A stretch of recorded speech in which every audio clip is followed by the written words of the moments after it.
क्या हरियाणा में गिर गई नायब सिंह सैनी सरकार? बहुमत से 2 सीट पीछे नायब सिंह सैनी। अल्पमत में बीजेपी सरकार तो कांग्रेस टेंशन में क्यों? हरियाणा में बीजेपी की सरकार कब धड़ाम हो जाएगी ये कहा नहीं जा सकता है, लेकिन क्या ऐसा हो सकता है कि सरकार अल्पमत में आने के बाद भी ना गिरे?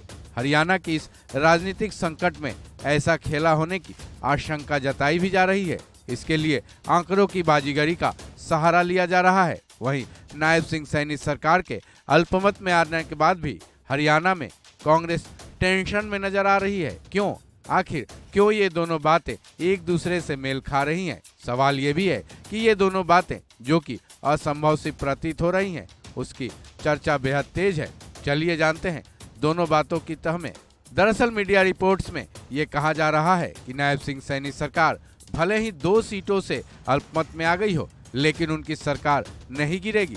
चलिए जानते हैं कि मीडिया रिपोर्ट्स में किस तरह से आंकड़े बताए जा रहे हैं और सैनी सरकार पर किसी भी तरह का खतरा नहीं होना क्यों बताया जा रहा है। दरअसल हरियाणा में 90 विधायकों वाली विधानसभा है, जिसमें 40 बीजेपी, 10 जेजेपी और 30 कांग्रेस के विधायक हैं। इसके अलावा 6 निर्दलीय विधायक भी हैं। साथ ही हरियाणा लोकहित पार्टी और INLD के पास एक विधायक है। ये कुल मिलाकर 88 विधायक होते हैं।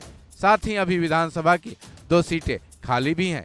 अब 88 सीटों के आधार पर सैनी के पास 45 विधायकों का समर्थन होना चाहिए, लेकिन फिलहाल हैं 43।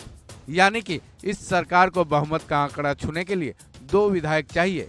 लेकिन मुद्दा यहाँ फंस रहा है कि बीजेपी सरकार से समर्थन खींच लेने वाले तीनों विधायकों ने विधानसभा अध्यक्ष को इस बात की जानकारी ही नहीं दी है।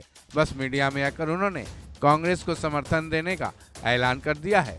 अब आते हैं कि कांग्रेस को तो अब खुश होना चाहिए, उसके बजाय मीडिया रिपोर्ट्स में बताया जा रहा है कि वो टेंशन में है, जिसकी वजह भी मीडिया रिपोर्ट में बताई गई है। जिसके मुताबिक इसी साल 22 फरवरी को कांग्रेस अविश्वास प्रस्ताव लाई थी, जिसके बाद 12 मार्च को खट्टर ने इस्तीफा दिया था और सैनी राज्य के नए CM बने थे। लेकिन उस वक्त सैनी ने विश्वास मत हासिल नहीं किया था, क्योंकि कांग्रेस पहले ही अविश्वास प्रस्ताव ला चुकी थी। ऐसे में नियमों के मुताबिक अविश्वास प्रस्ताव लाने के अगले 6 महीने तक उसे दोबारा नहीं लाया जा सकता। कांग्रेस की तरफ से लाया गया अविश्वास प्रस्ताव की अवधि 22 अगस्त को पूरी हो रही है। ऐसे में कांग्रेस 22 अगस्त तक अविश्वास प्रस्ताव नहीं ला सकती है। वहीं अक्टूबर महीने में ही हरियाणा विधानसभा चुनाव की संभावना है। ऐसे में अब कांग्रेस अगर 22 अगस्त को अविश्वास प्रस्ताव लाती भी है तो हरियाणा सरकार विधानसभा को भंग कर चुनाव का ऐलान कर सकती है। इस तरह से कांग्रेस अपने ही जाल में बुरी तरह से फंसी नजर आ रही है और उसको इसी बात का पछतावा है। इस खबर में बस इतना ही। बाकी अपडेट्स के लिए जुड़े रहें वन इंडिया हिंदी के साथ।